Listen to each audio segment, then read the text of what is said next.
Eu sempre acreditei que a vida era feita de alicerces, como as casas que eu via surgir dos terrenos vazios. Você cava fundo, coloca as ferragens, o concreto e só então ergue as paredes. A minha família, ela foi o alicerce que eu cavei com as minhas próprias mãos, com as unhas, muitas vezes. Meu nome é Helena e essa é a história de como a casa que eu construí quase desabou sobre mim e de como eu encontrei forças para não só reconstruí-la, mas para erguer um palácio no lugar. Tudo começou com o suor, muito suor. Acordava de madrugada, deixava o café pronto para os meninos, Lucas e Bruno, e ia trabalhar como costureira. Ponto atrás de ponto, linha após linha, eu costurava não apenas roupas, mas o futuro deles. O pai, Roberto, dizia que eu me preocupava demais, que menino precisava era de liberdade, não de pressão para estudar. Ele não entendia que a minha pressão era o contraponto à leveza irresponsável dele. O alicerce da minha família rachou no dia em que Roberto me disse, sem nenhum remorso, que havia encontrado alguém que o fazia feliz de verdade. Alguém mais jovem, é claro. A Júlia. Ele trocou 20 anos de história por promessas vazias e uma pele mais lisa. E eu fiquei com os cacos, com a dor, com a saudade que já não era só dos meus sonhos, mas da presença dele na vida dos meus filhos. E os meninos, meus meninos lindos. Eu me esvaziei, entende? Fui me esvaziando devagar em pequenas doações diárias para enchê-los de oportunidades. Era como se cada pedaço de mim que eu dava fosse um tijolo no futuro deles. Lembro de noites intermináveis, depois de um dia inteiro curvada sobre a máquina de costura, com os olhos ardendo de cansaço, a casa em silêncio, só o zumbido do abajur e a minha respiração. Eu me sentava à mesa da cozinha, a mesma que era o nosso jantar, nosso local de estudos, nosso centro do mundo. E ali, com uma xícara de café frio, eu corrigia deveres de escola. Equações de matemática que eu mal entendia, mas que decorava para poder ensinar. Redações sobre o meu sonho. E o sonho deles sempre era ser igual ao papai. Aquilo me cortava por dentro, mas eu sorria e elogiava a letra bonita. Teve uma vez, o Lucas, mais velho, precisava fazer um cursinho pré-vestibular.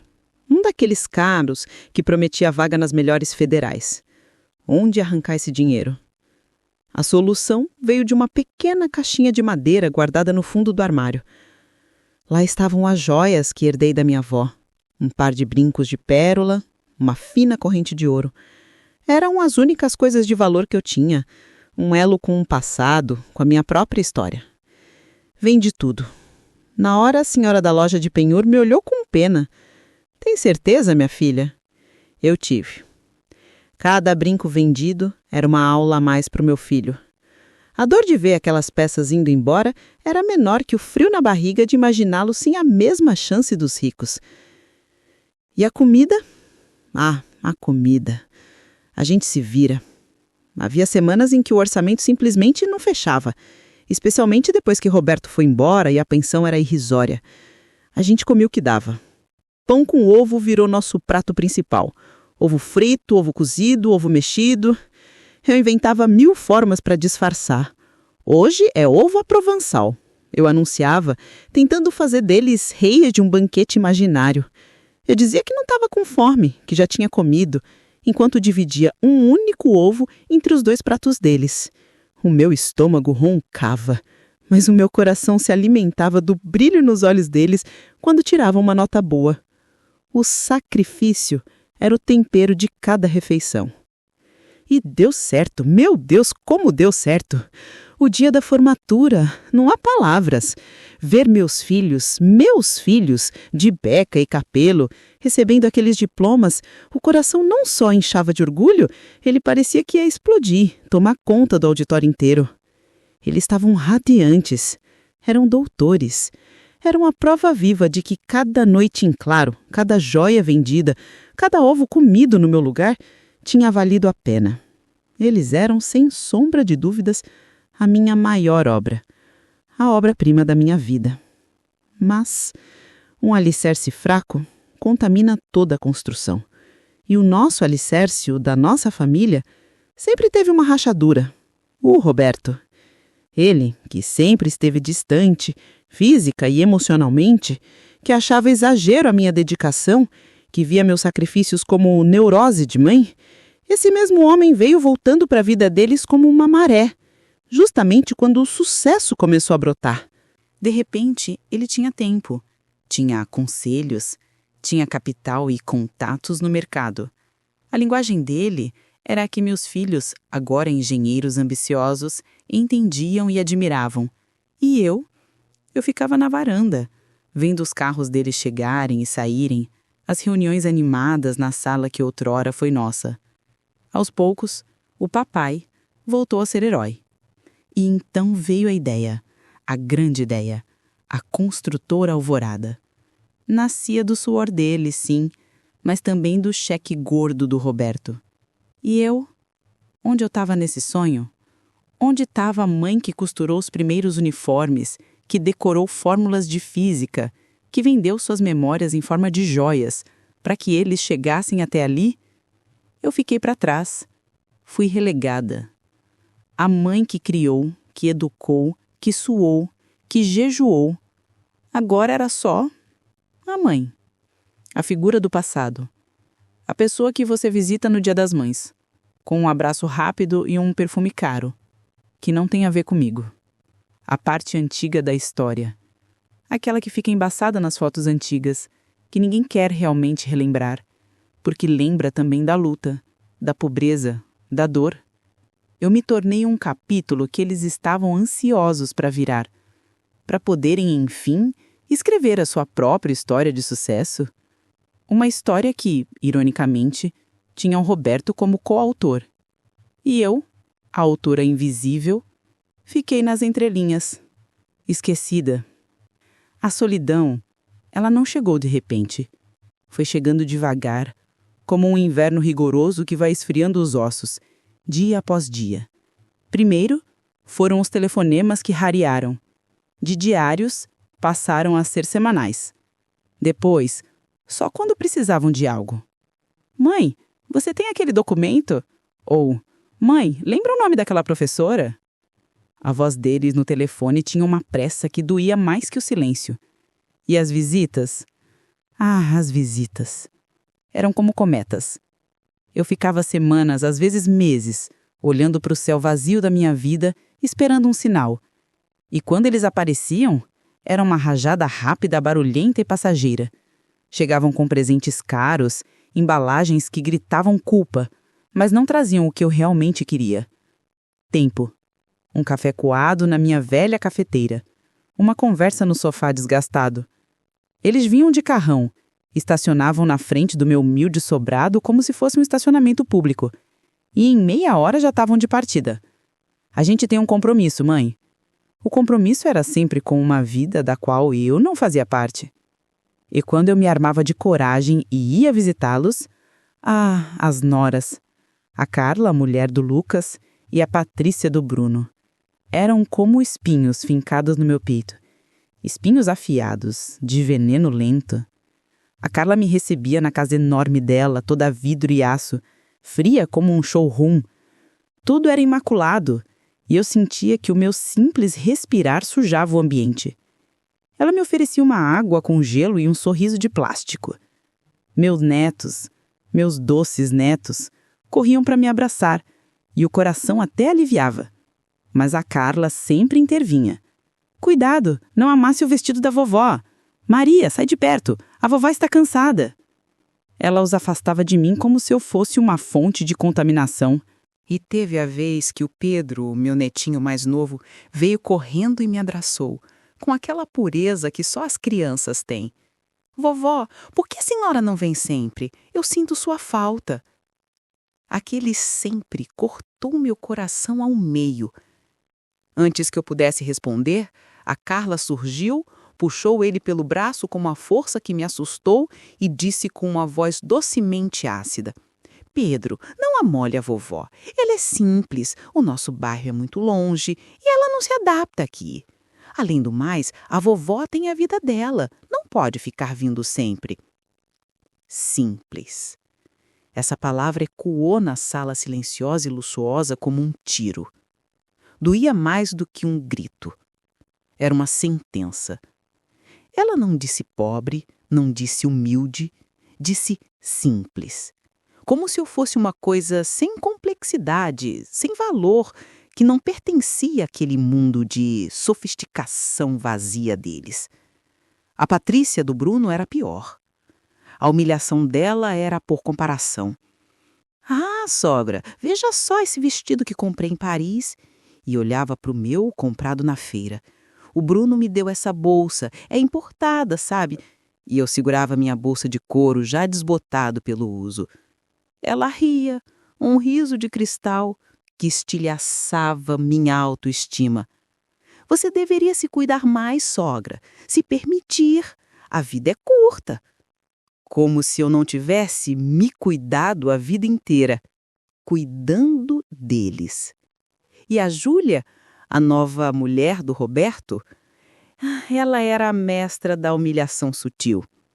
Não precisava falar. Um olhar de cima para baixo, lento, analisando cada fiapo do meu casaco. Um comentário sussurrado para o Roberto, seguido de um riso baixo. Que graça, Helena! Você ainda usa esse modelo de sapato. Estão voltando à moda, dizem. Um suspiro de pena teatral quando me via chegar, como se eu fosse uma mendiga pedindo esmola. Ela era a personificação do meu passado sendo varrido para debaixo do tapete caríssimo da nova vida deles. Eu era o fantasma da pobreza, a lembrança de um tempo que todos queriam esquecer. E as festas, Deus, as festas. O aniversário de 1 ano do neto, o casamento de uma amiga da Carla, a inauguração do novo prédio da construtora Alvorada. Eu ficava sabendo pelas fotos no celular da Patrícia, que ela me mostrava sem querer. Via todos lá, sorridentes, Roberto com o braço around da Júlia, meus filhos com seus ternos caros, as noras deslumbrantes. E eu, em casa, com a TV como minha única companhia. A exclusão era um convite não enviado, um lembrete constante de que minha família agora tinha um novo núcleo e eu estava fora da órbita. Mas o que eles não sabiam, o que eles jamais imaginaram é que o fogo da humilhação, quando não te consome, te tempera. Cada olhar de desdém, cada palavra afiada, cada festa da qual fui excluída, foi um golpe de martelo forjando um aço dentro de mim que eu mesma não conhecia. E então veio a virada. Herdei uma quantia significativa de um tio querido, um homem simples como eu, que sempre viu minha luta. Um segredo que guardei como um tesouro enterrado no fundo da alma. Aquele dinheiro não era só dinheiro, era uma arma. Era minha vingança silenciosa. E com aquele dinheiro, e com uma ajuda divina, eu diria, que veio de um lugar inesperado, eu comecei a mover minhas peças no tabuleiro. Pacientemente, no escuro, como uma sombra, eu comprei ações da construtora Alvorada. Através de um corretor discreto, lote após lote, mês após mês. Enquanto eles festejavam seus sucessos efêmeros, eu estava comprando o chão sobre os pés deles. Sem que soubessem, a mãe, simples, a avó, intrusa, a ex-esposa ultrapassada, estava se tornando uma das maiores acionistas da empresa que meus filhos construíram com o suor da minha juventude. A empresa que foi erguida sobre o alicerce dos meus ovos fritos e das minhas noites sem dormir. E eu esperei. Como uma aranha no canto da sua teia, eu esperei pelo momento certo. A hora de cobrar a conta. Até que veio o convite. Um evento chique, num restaurante com vista para a lagoa, no Rio. Iam apresentar um novo acionista misterioso que estava injetando capital na empresa. Meu coração bateu forte. Era minha hora. Cheguei sozinha, de ônibus, com um vestido simples, a mesma bolsa que uso há anos. A entrada foi como uma cena de filme triste. Vi todos lá. Roberto, arrogante, Júlia, enfeitada como um pavão, meus filhos, bem-sucedidos e distantes, as noras com seus sorrisos falsos. Quando entrei, um silêncio constrangedor se espalhou. Mãe, o que você está fazendo aqui? O Bruno perguntou, sem abraço, sem beijo. Vim para a festa, filho. Fui convidada. A Carla se aproximou.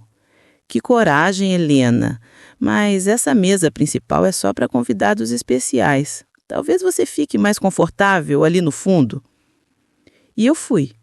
Sentei-me sozinha, na mesa mais afastada, enquanto as risadas e os brindes ecoavam. As noras sussurravam e apontavam. A Júlia riu alto dizendo para Roberto, coitada, deve ter vindo pela comida.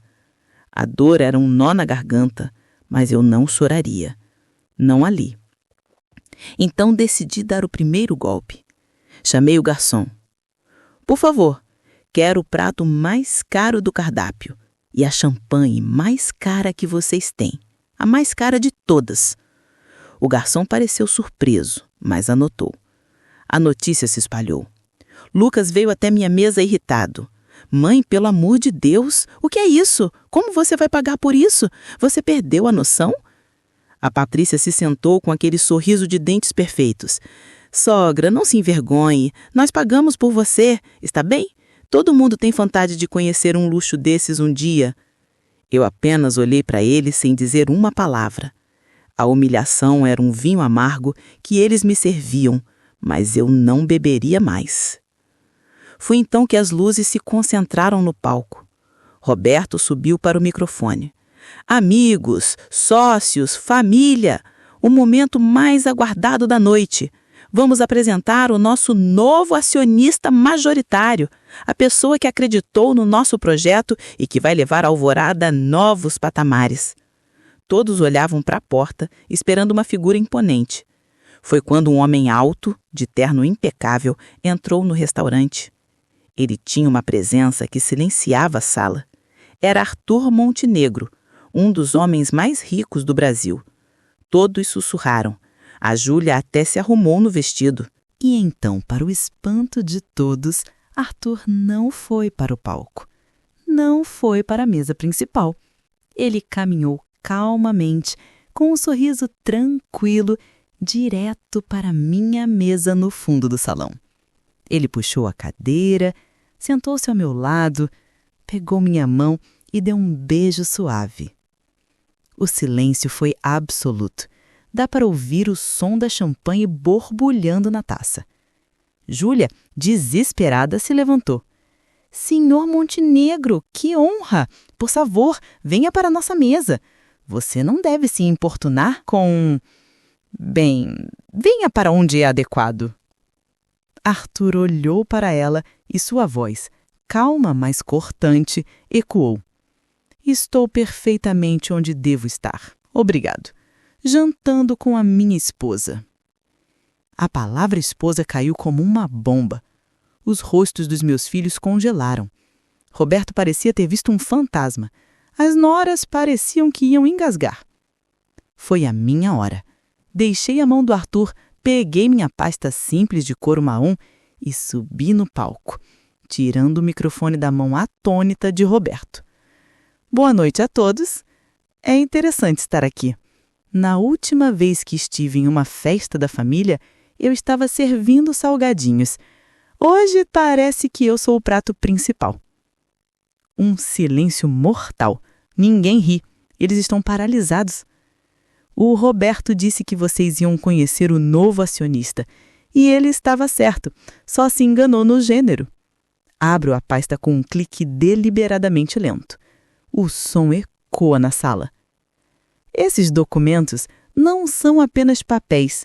São a materialização de cada noite em claro.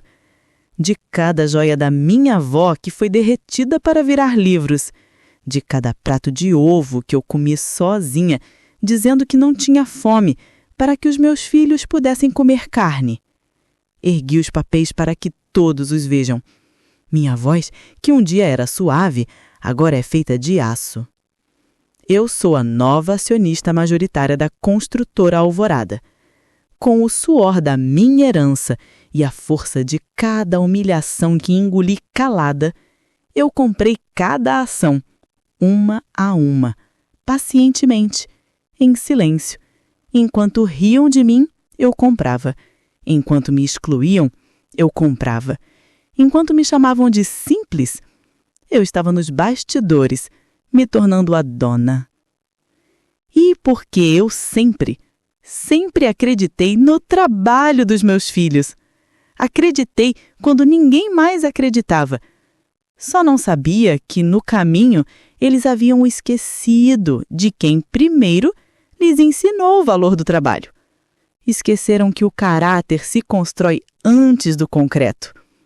E, falando em valores, Roberto. Meu ex-marido estremece como se tivesse levado um choque. Sua máscara de homem bem-sucedido rasga.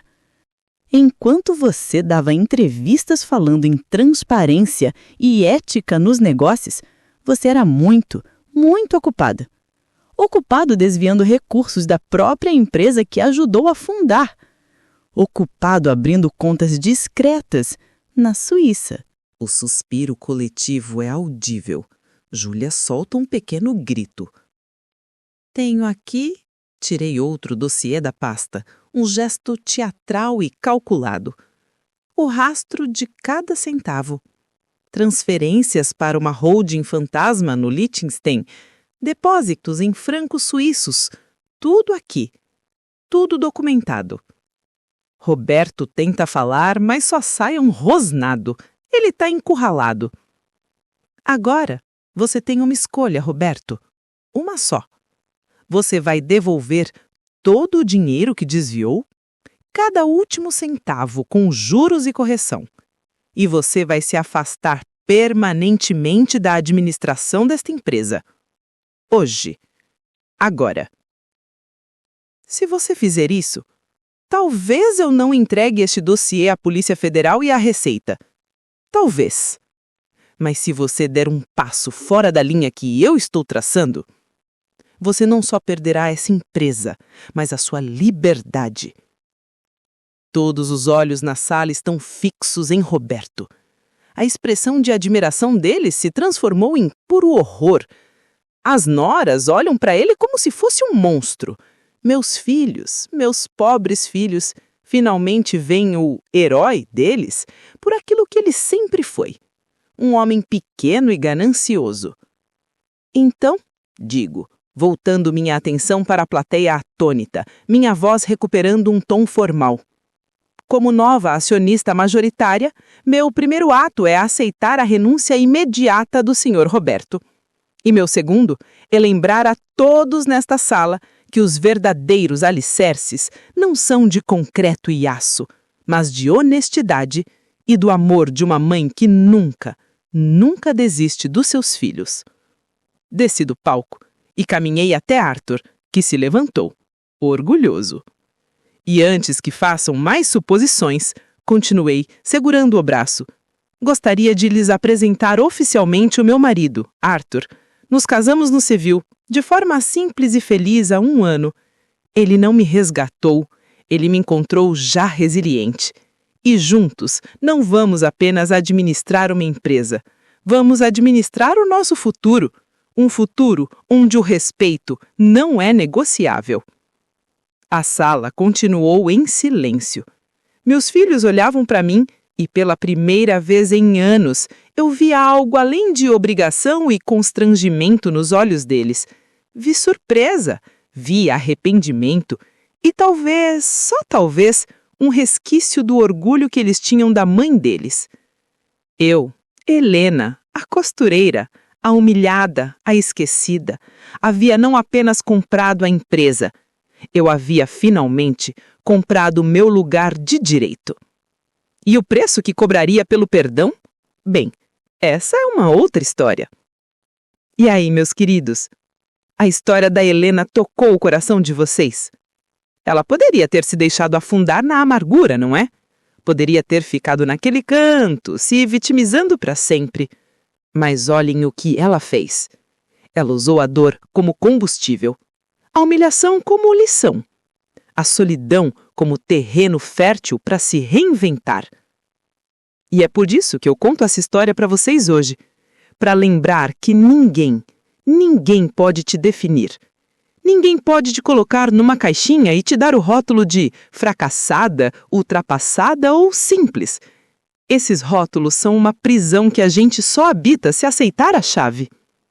A Helena não aceitou. Ela pegou as pedras que jogaram nela e construiu não apenas um muro de isolamento, mas uma fortaleza de força interior. Ela entendeu que o maior poder que temos é o poder de escolha. A escolha de não se curvar, a escolha de se levantar, mesmo quando tudo e todos dizem para você ficar no chão.